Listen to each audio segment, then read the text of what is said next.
Bienvenidos amigos de Colombia al Día, nos complace estar con ustedes. Hoy los quiero invitar para que disfruten un programa con un invitado que acaba de llegar desde Colombia, desde el Tolima, uno de los departamentos de encanto en Colombia. Carlos Orlando Pardo.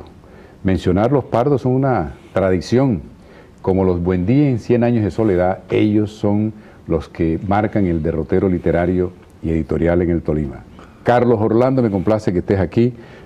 Hemos conversado tanto de este viaje y por fin estás aquí en la Florida. ¿Qué tal? Enrique, en una profunda alegría de ver amigos tan entrañables como tú, que nos conocimos cuando éramos muy jóvenes y compartíamos los sueños en la literatura, en el periodismo, en un país mejor. ¿Cómo no? Bueno, vamos a contarle a nuestros amigos televidentes el Tolima, esa tierra grande, cómo está ubicada y hoy qué representa dentro de la vida del país. El Tolima es un territorio en el centro del país de aproximados 1.200.000 habitantes, con todos los climas, desde el frío de las montañas con sus nevados incluidos. Tenemos el Parque de los Nevados, el del Ruiz, que explotó una vez y terminó armero, el Nevado de Santa Isabel, el del Tolima, pero al mismo tiempo un llano muy próspero, llena de tierras amables para la agricultura y para la ganadería.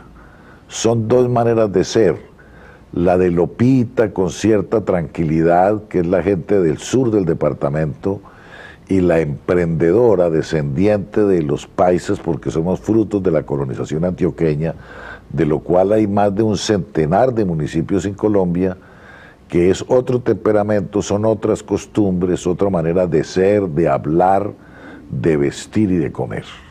De manera que esa aculturación paisa marca la personalidad y la idiosincrasia del tolimense con su pujanza y su creatividad. Eso es mucho, y también la paciencia de tejedor de hormigas que tiene la gente del sur para poder soportar un clima recio, a veces la falta de agua, aunque en estos tiempos se está dando, pero tenemos un pueblo de gente buena, trabajadora, amante de luchar y de sobrevivir con sus familias y con sus valores. Ya. El Tolima, por estar Ibagué, su capital, cerca de Bogotá, por las montañas, por los valles, es una región muy rica, muy arrocera, se dan todos los productos. Es una región bastante arrocera, inclusive la meseta de Ibagué es de las más productivas del mundo. Hoy por hoy, en virtud a la doble calzada y al avance que hemos tenido en las vías carreteables, Ibagué está a 2 horas y media de Bogotá. Entonces el principal mercado, con unas dobles vías excelentes, está en Bogotá. De manera que Ibagué se ha convertido en un buen vividero. Vives en una ciudad intermedia con las ventajas que tiene eso. Creo que era el poeta Rojas, el chileno, que me decía, uno no debe vivir en un pueblo que tenga más de 40.000 habitantes, ¿no? Bueno, Ibagué naturalmente que es mucho más grande, pero te vas a Bogotá a eventos y está cerca.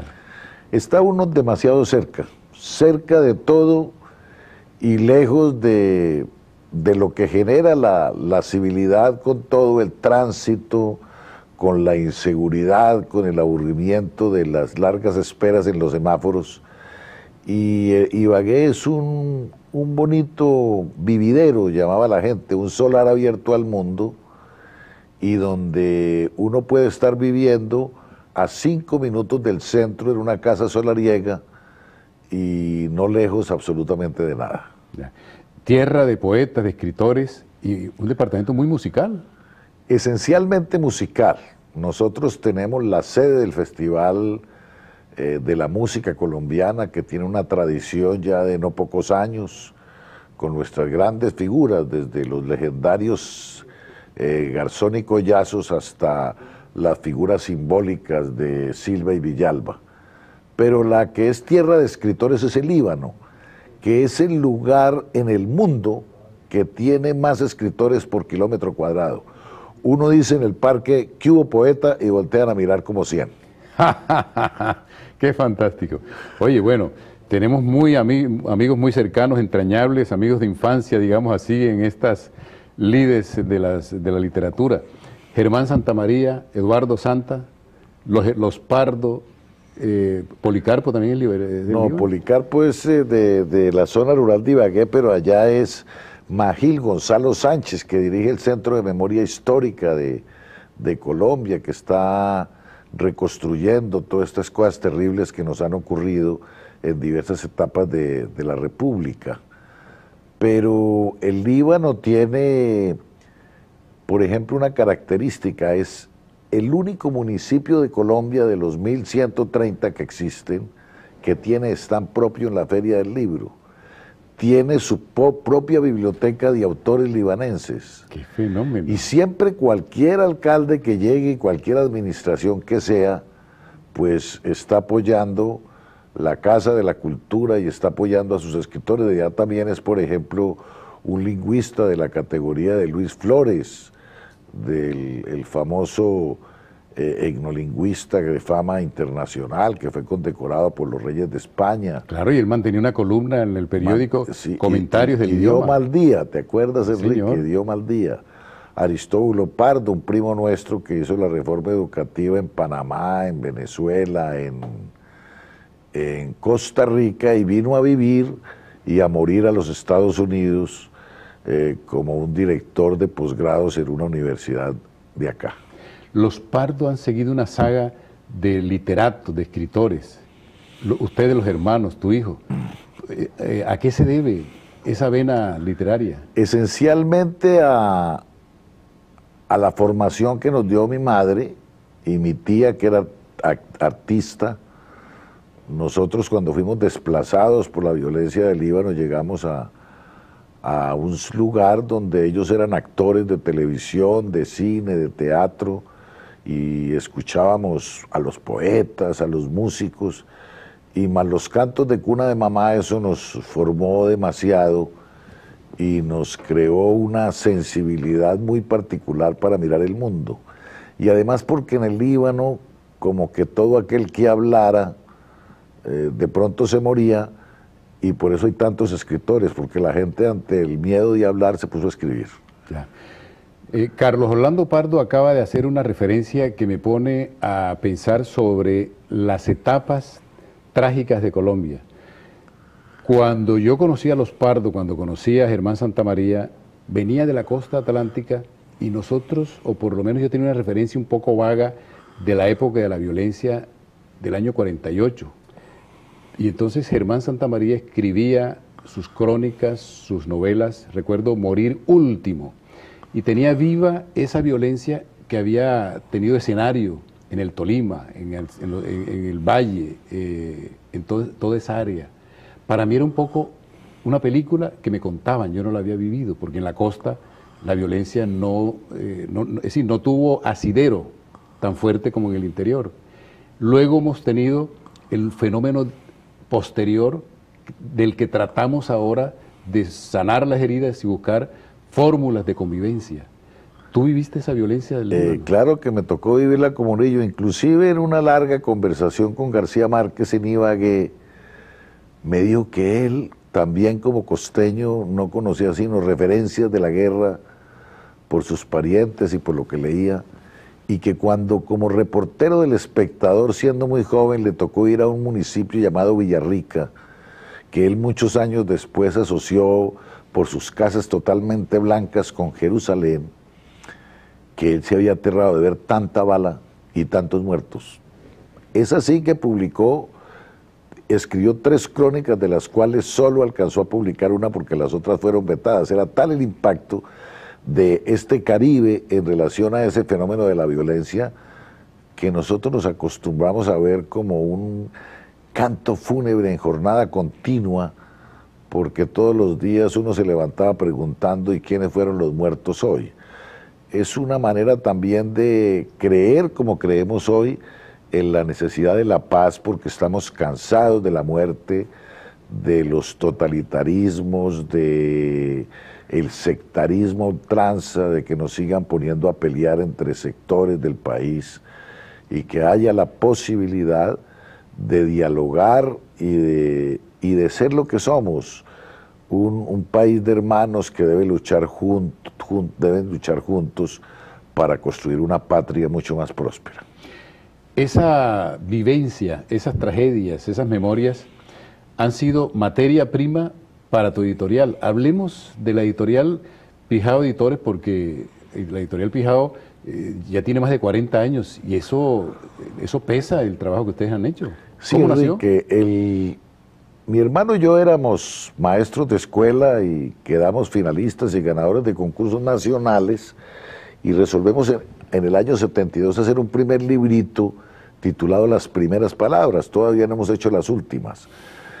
De ahí en adelante seguimos publicando las primeras crónicas de Germán Santamaría, los libros de Eutiquio Leal, y llegamos a un libro que fue clásico y que nos disparó en Colombia, que fue hecho por un caribe, por Germán Vargas Cantillo, cuando elaboró una antología titulada La violencia 10 veces contada, sí, en donde Policarpo Barón, Germán Santamaría, Eduardo Santa, Jorge Eliezer y yo, por ejemplo, Hugo Ruiz, estábamos tocando el tema de la violencia.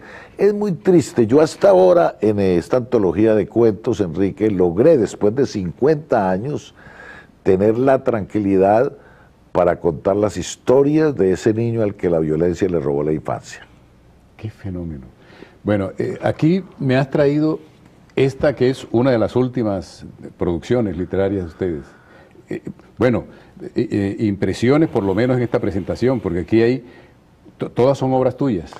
Sí, nosotros hicimos, Enrique, 5 pequeños cofres de oro de 4 autores tolimenses muy importantes, como lo son Benhur Sánchez, premio finalista del Premio Planeta, un autor muy consagrado; Héctor Sánchez, que ganó el último premio ESO del literario de novela en Colombia, el primero lo ganó García Márquez; fue finalista en el Rómulo Gallegos, que ganó nuestro amigo William Ospina; Jorge Eliezer acaba de ser declarado Premio Nacional de Literatura el año pasado, y ha sido, además, esos libros que ya te llegarán, son las traducciones, viene con traducciones al inglés, al francés, porque lo han hecho varias universidades norteamericanas.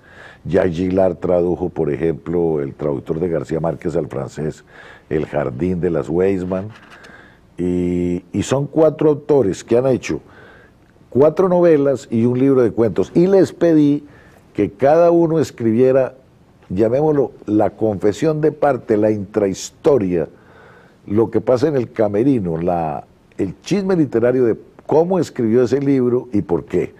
Ahí hay mucho de lo que significa el oficio de escribir, para conocer un poco que este es un problema no para buscar dinero ni fama, sino la alegría de escribir y la alegría de leer sin quitarse uno la camiseta después de más de 40 años en el oficio. Qué fenómeno. Bueno, hablemos de estos libros. Aquí tenemos Cartas sobre la mesa y La puerta abierta. Son 2 novelas breves, historias de amor de gente joven, porque usualmente los jóvenes casi no tienen protagonismo en nuestra literatura. Y allí pues estábamos todavía jóvenes para sentir todas esas experiencias, y creo que estoy satisfecho del grupo de comentarios, de críticas y de lecturas que se han hecho alrededor de ellas. Bueno, ahora tenemos Lolita Golondrinas, Carlos Orlando Pardo. Bueno, y veo fotografía aquí de Jackie Pachón Orozco. Jackie, aparte de su afición por la literatura, es profesora de literatura, es buena fotógrafa. Sí, porque apenas vio las fotografías de María Paz y yo también voy a aprender. Qué bueno. ¿Qué tiene Lolita Golondrinas? Lolita Golondrinas fue mi primera novela, publicada hacia el año 84 entre la colección de los 100 mejores escritores colombianos de todos los tiempos, que estaban desde García Márquez, Eustacio Rivera, Orizaba, y los grandes. Nosotros estábamos muy jóvenes, Germán, Héctor, Benhur y nosotros, y sentíamos como la mayor condecoración de estar retratados al pie de los verdaderos grandes escritores colombianos. Se vendieron 60.000 ejemplares, ya lleva como 5 ediciones, mucha crítica en Europa, acá en Estados Unidos, en América Latina, y es una novela que respira el aire de una época en relación a una historia aparentemente imposible de amor. Bueno, este otro, antología personal, cuentos, qué bella carátula. Las carátulas de todas las 4 colecciones de Ben-Hur, de Héctor, de René y las mías son de mi hermano, con quien hicimos la editorial y con Jorge Eliezer, y hemos tenido este sueño. Ese es un libro que quiero mucho. Ahí cuento por qué me volví escritor y cuándo advertí yo que era escritor, que es en el instante en que nosotros éramos tan pobres en el Líbano que no teníamos para entrar a ver la película, y nos dimos cuenta que entre el grupo hacíamos lo de la boleta de uno. Y le pagábamos a uno del grupo para la boleta, y de pronto salía nosotros aguantando frío en el parque y decía: el asalto a un banco y los matan a todos. Cuando a mí me correspondió, yo duré 4 horas contando los detalles de la película, y de ahí en adelante todos los días me daban mis compañeros de grupo para entrar a cine. Ahí me di cuenta que yo era un contador de historias. O sea que el grupo reunía, tú entrabas al cine y les contabas la película. Y les contaba la película a la salida. Pero eso es para una obra, ¿ah? Qué fenómeno, qué interesante, ¿ah? Bueno, aquí tenemos Verónica Resucitada, otra novela tuya. Esa novela que vengo precisamente a Miami porque el Círculo de Lectoras de la universidad la escogió como libro del semestre, gracias a que mi gran amigo el poeta Luis Carlos Falan, a quien quiero tanto, la presentó. Se enamoraron del libro, y tengo ahora una reunión con 28 lectoras del Círculo de Lectores de la universidad para ver qué piensan ellas de la historia de esta mujer que apareció 60 años después de la noticia de su muerte, que era mi abuela. Mamá creía que estaba muerta, nosotros también, no era un referente en la familia, hasta que una llamada telefónica y una visita al Seguro Social para conocerla por casualidad nos despertó a una mujer que había reservado toda la historia de los 60 años para contárnosla a todos, pero particularmente a mi hermano escritor y a mí, en los últimos 3 meses que duró su vida, a la edad de 92 años. O sea, que desde los 60 desapareció de la familia. No, ella desapareció desde cuando mamá estaba muy joven. No me diga. Porque mi abuelo era trapecista de un circo y ella también.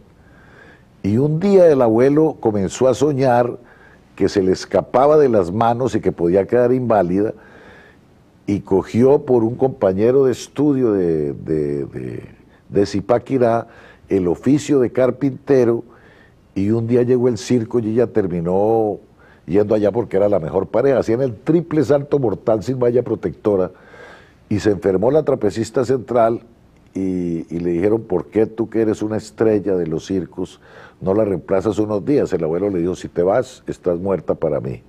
Y el abuelo cogió sus 2 niñas y se fue con ellas, y ella duró todo el tiempo esperándola hasta cuando llega a trabajar al Palacio Presidencial, y mediante el jefe de seguridad empieza a ubicar su familia, pero le da vergüenza asomarse. Esa es una historia muy interesante. Maravillosa, ¿no? Sí, creas el interés, hay que leerla. ¿Y El beso del francés?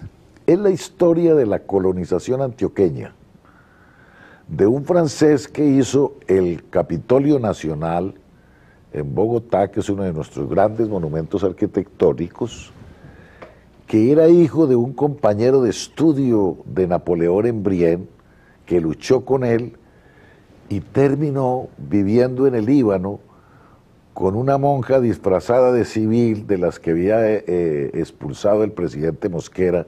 Y este fenómeno del ateo,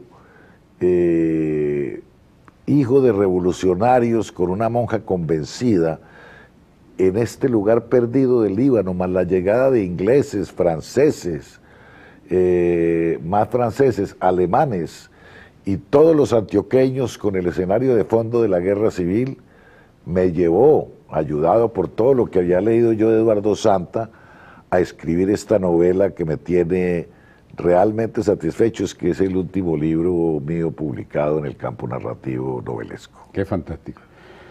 Carlos Orlando Pardo, pues con él pudiéramos estar horas y horas haciendo reminiscencias no solamente de aquellas épocas en las que existía el grupo literario Punto Rojo con amigos entrañables que hoy son reconocidos escritores, sino de amaneceres en Cartagena en el High Festival con otros escritores como William Ospina, Héctor Sánchez y muchos amigos. Y Jacqueline también guiándonos ahí, acompañándonos en las murallas de Cartagena.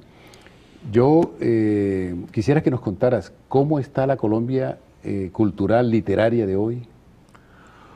Colombia ha progresado mucho, aunque se quiera negar. Por ejemplo, esta Feria Internacional del Libro que acaba de pasar, que fundara hace 27 años el poeta Jorge Valencia Jaramillo, tuvo la mayor asistencia de toda su historia, 476.000 visitantes.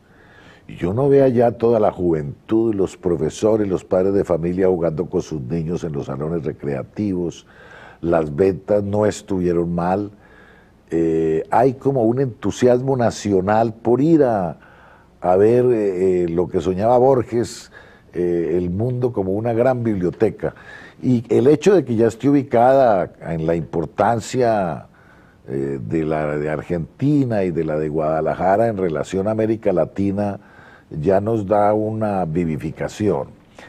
Viene por otro lado el surgimiento y la consolidación de las editoriales independientes, porque las grandes editoriales se fijan apenas en algunos nombres, están en su derecho de mercado, pero también cumpliendo una tarea muy significativa, y las actividades en el campo del teatro, en el campo de los festivales de cine, como el de Cartagena, los que se hacen en otra serie de ciudades, los grandes festivales de poesía, Enrique, que tú sabes, llenan en Medellín, en Cali, en Ibagué, centenares de asistentes sensibilizados ante la poesía, porque sabemos que el arte y la cultura, que la música va a generar un nuevo país y que la gente que tiene una sensibilidad se levanta con unos valores que les impiden de por sí atacar al otro.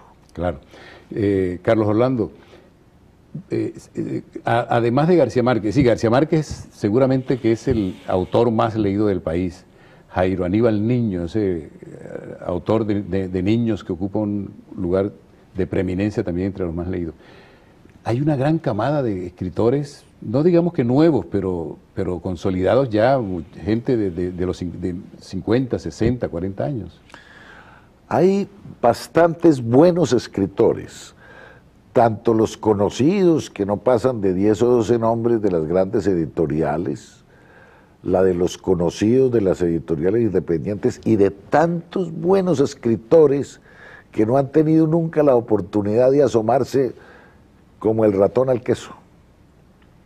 Eso significa que hay un país vivo, un país que quiere mirar la otra cara de la realidad, que quiere descubrir sus sensibilidades, y hay muchísimos muy buenos escritores, como hay también muchísimos malos escritores. Claro.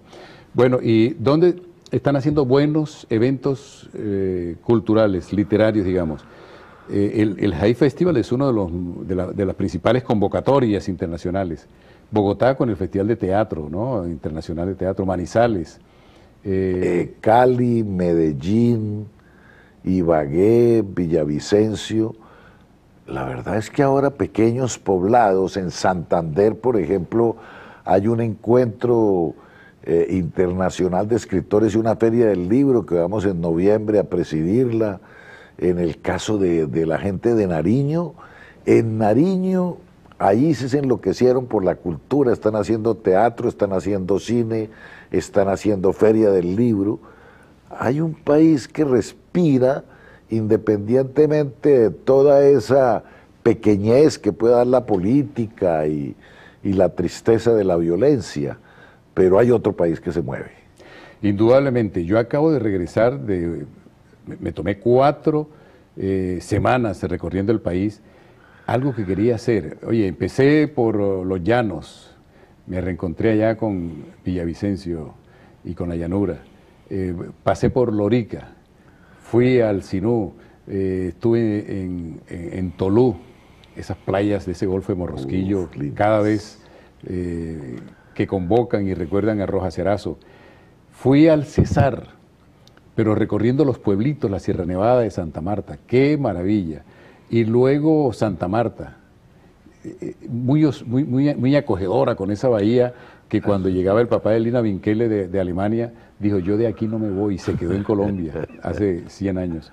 Bueno, y Bogotá, en medio de su caos, pues es una ciudad que también invita a la tertulia, al café, a conversar. Es un país vivo en donde hay una calidez y la gente no termina de conversar.